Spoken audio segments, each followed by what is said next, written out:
కొన్ని పార్టీలు 35 సంవత్సరాలు, కొన్ని పార్టీలు అవినీతితో 72 సంవత్సరాలు, కొన్ని పార్టీలు 6 నుంచి 10 సంవత్సరాలు, కొందరు 10 కోట్లకి 20 కోట్లకి 50 కోట్లకి 100 కోట్లకి టికెట్లు అమ్ముతున్నారు.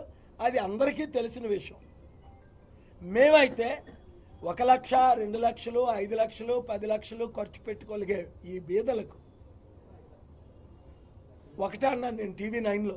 28 లక్షలు ఎవరు ఖర్చు పెట్టుకుంటే వారే ఎమ్మెల్యే, 50 లక్షలు ఎవరు ఖర్చు పెట్టుకుంటే వారే ఎంపీ. వారు 500 కోట్లు ఖర్చు పెట్టినా గెలవరు. ఎందుకు?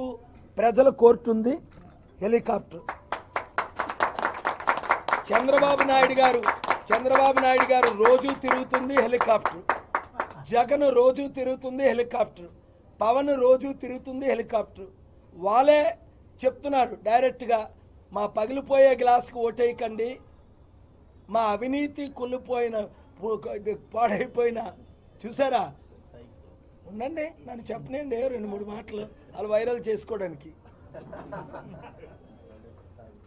పుచ్చిపోయిన, కుళ్ళిపోయిన, పాడైపోయిన, తుప్పుపోయిన, అరిగిపోయిన సైకిల్కి కానీ ఫ్యాన్కి కానీ ఓటేయొద్దని వాళ్ళే చెప్తున్నారు.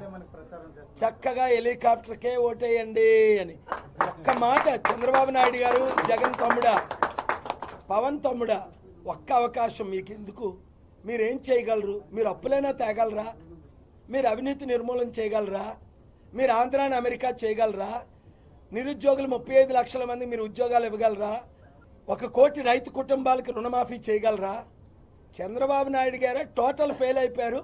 ఏం చెప్పాలో తెలియక స్పెషల్ స్టేటస్, ఈ స్టేటస్, స్పెషల్ ప్యాకేజ్, మోదీని తిడతారు.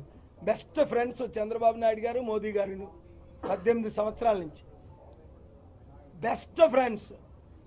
ఆ సంగతి వాళ్ళకి తెలుసు, నాకు తెలుసు, అందుకే నోరు పట్ల